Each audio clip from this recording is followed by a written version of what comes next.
Hi, this is Cheryl Peterson with Healing Science Today. I'm going to read a contemporary Christian Science Bible lesson sermon from the English Standard Version of the Bible, copyrighted by Crossway Bibles, and from 21st Century Science and Health with Key to the Scriptures, a modern version of Mary Baker Eddy's Science and Health, copyrighted by Cheryl Peterson.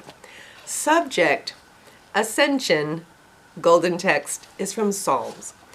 O Lord, you have searched me and known me. If I ascend to heaven, you are there. If I make my bed in Sheol, you are there. Genesis. Now Esau saw that Isaac had blessed Jacob and sent him away to Padan Aram to take a wife from there, and that he blessed him and he directed him. You must not take a wife from the Canaanite women. And that Jacob had obeyed his father and his mother and gone to Padan Aram. So when Esau saw that the Canaanite women did not please Isaac his father, Esau went to Ishmael and took as his wife, besides the wives he had, Mahalath, the daughter of Ishmael, Abraham's son, the sister of Naboth. Jacob left Beersheba and went toward Haran. And he came to a certain place and stayed there that night, because the sun had set. Taking one of the stones of the place, he put it under his head and lay down in that place to sleep. And he dreamed, and behold, there was a ladder set up on the earth, and the top of it reached to heaven. And behold, the angels of God were ascending and descending on it. And behold, the Lord stood above it and said, I am the Lord, the God of Abraham, your father, and the God of Isaac. The land on which you lie I will give to you and to your offspring. Your offspring shall be like the dust of the earth, and you shall spread abroad to the west and to the east and to the north and to the south. And in it you and your offspring shall all be of the families of the earth will be blessed. Behold, I am with you, and I will keep you wherever you go, and will bring you back to this land. For I will not leave you until I have done what I have promised you. Then Jacob awoke from his sleep and said, Surely the Lord is in this place, and I did not know it. And he was afraid and said, How awesome is this place! This is none other than the house of God, and this is the gate of heaven. 21st Century Science and Health. If we follow Christ on all moral questions, but are in darkness as to the physical exemption, which spirituality includes, then we must have more faith in God on this subject and be more alive to Spirit's promises. The mighty angel or message which comes from God represents divine science. To human perception, divine science seems at first obscure, abstract, and dim, but a bright promise crowns its brow. Divine science understood is the prism and praise of truth. When being is understood, life will be recognized as not material or finite, but as infinite as God, universal good, and the belief that life or mind was ever in a finite form, or that good is in evil, will vanish. Then it will be understood that spirit never entered matter, and therefore never came from matter. When advanced to spiritual being and the understanding of God, we can no longer commune with matter, or return to it just as a frog can't return to a tadpole. Spiritual advancement matures into the view that individual consciousness is characterized by the divine spirit as idea, not matter. Deuteronomy. And you shall again obey the voice of the Lord and keep all his commandments that I command you today. For this commandment that I command you today is not too hard for you, neither is it far off. It is not in heaven that you should say, We will ascend to heaven for us and bring it to us, that we may hear it and do it. Neither is it beyond the sea that you should say, Who will go over the sea for us and bring it to us, that we may hear and do it? But the word is very near to you. It is in your mouth and in your heart, so that you can do it. 21st Century Science and Health. Through different mind patterns, the body becomes suddenly weak or abnormally strong, showing that human mind is the producer of mortal strength or weakness. Remove the leading error or governing fear of this lower mind, and you can remove the cause of disease as well as the morbid or excited action of any organ. Disease and functional difficulties can both be healed. If a dose of poison is swallowed by mistake and the patient dies even though the physician and patient are expecting favorable results, does human belief cause this death? Yes, and as directly as if the poison had been taken intentionally.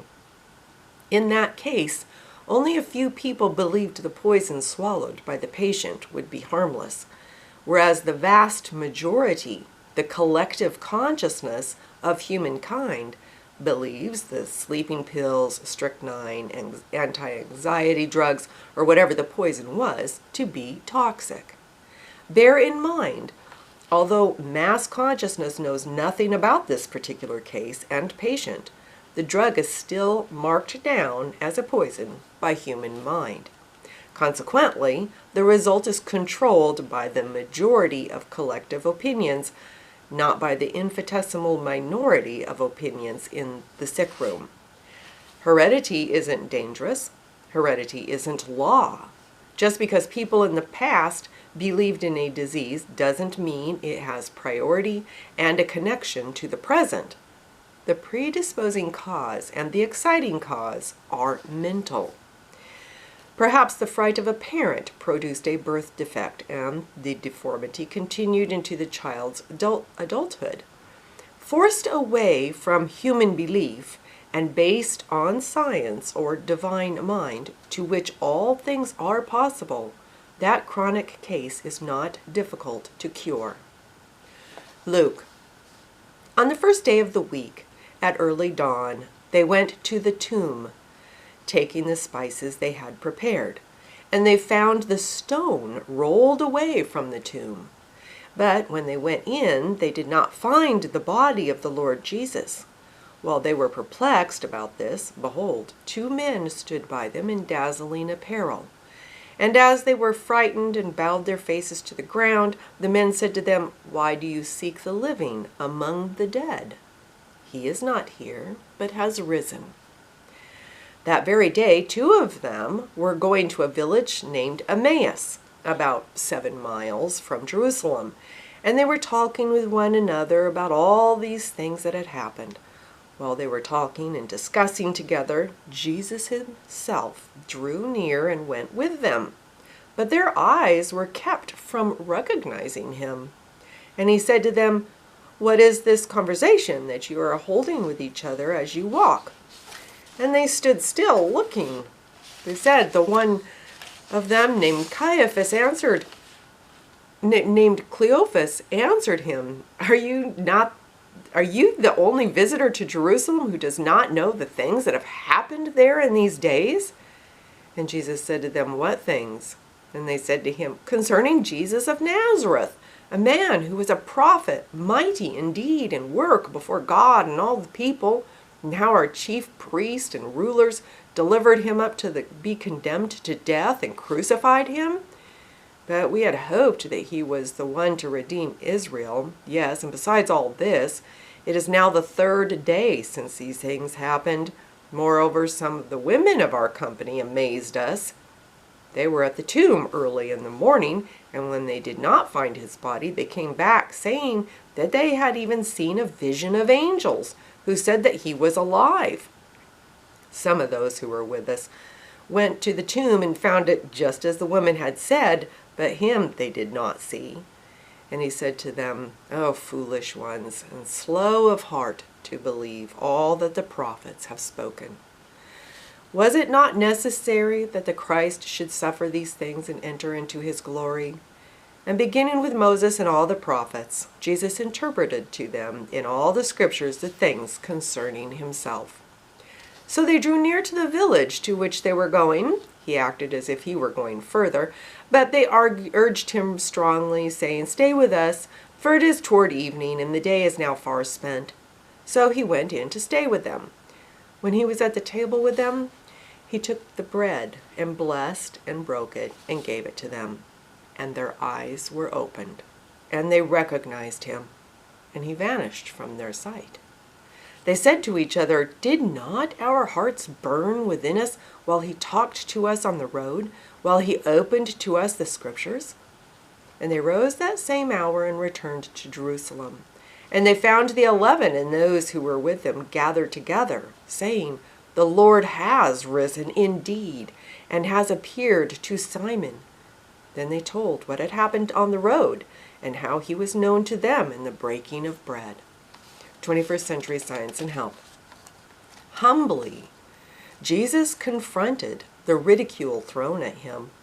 His magnificence was unrecognized. Such indignities as he received, his followers will endure until spirituality's last triumph. Jesus earned perpetual respect. He overcame the world, the flesh, and all error, thereby proving their nothingness. He effected a full salvation from sin, sickness, and death. We need Christ and Him crucified. Human beings must have trials and self-denials, as well as joys and victories, until all erroneous mindsets are destroyed. Jesus of Nazareth was the most scientific human being that ever walked the earth.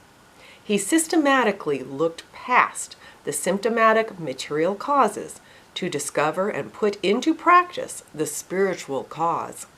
Although the people around him had immature ideas of spiritual cause. Even his disciples possessed a limited degree of spirituality. To get his points across, Jesus used terms familiar to the people of the time. He spoke of flesh and bones. Jesus himself had to advance past believing in substance matter. As his understanding of spirit increased, Jesus no longer felt attached to the world and proved conclusively, by raising the body from the dead, that his substance was spirit.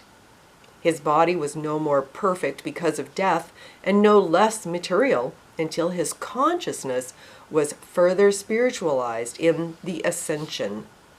Jesus discovered the eternal ego and proved that he and the Father were inseparable as God and God's reflection. The teacher gained the solution of being and demonstrated the existence of but one mind without a second or equal. A fragrance becomes favorable only as it escapes into the surrounding atmosphere. The same is true regarding our knowledge of truth. Spiritual understanding shared can help waken others who are overrun with negativity. It's similar to waking someone up from a paralyzing nightmare, and if the awakened person doesn't argue or resist truth, they will be helped. The substance of truth not only banishes temporal evidence with spiritual evidence, but also removes the stench of vile traits. Science relates to mind, not matter. It rests on fixed principle and not on the judgment of false sensation. The logic involved in divine science is based on the premise that truth is ever truthful. All conclusions made in science must compute harmonious truth. The logic of science cannot tolerate error, disorder, or contradictions in premise or conclusion. Individuals are more than a material shell with a mind stuck inside. Spirituality is more than a soul trying to escape a human experience. We reflect infinity, and this reflection is the true idea of God. The infinite principle is reflected by the infinite idea and spiritual individuality. But the human ego and physical senses have no cognizance of either principle or its idea. As spiritual mindfulness gains the true perception of God and creation, the human abilities are refined and sharpened. Whoever reaches the spiritual point of moral culture and goodness can't harm others and must do them good. The greater or lesser ability of a mind reader to discern thought scientifically to heal depends upon the reader's genuine spirituality. It is not a matter of clairvoyance, but of honesty and openness to ever-revealing truth. The knowledge of spiritual science expands people's perception of character, gives them alertness and the ability to be thorough and multitask usefully. The human mind, inspired with spiritual understanding, becomes more resilient and is capable of increased stamina. The human mind can escape somewhat from itself and won't require so much sleep. Knowledge of the science of being develops our dormant abilities and potential. Spiritual discernment opens the mind, and we can attain access to far-reaching and grand realms. We are elevated into our natural state of insightfulness and perspicacity. Spiritual selfhood is being expressed infinitely, broadening and ascending from a boundless basis. Mind manifest all that exists in the infinitude of truth.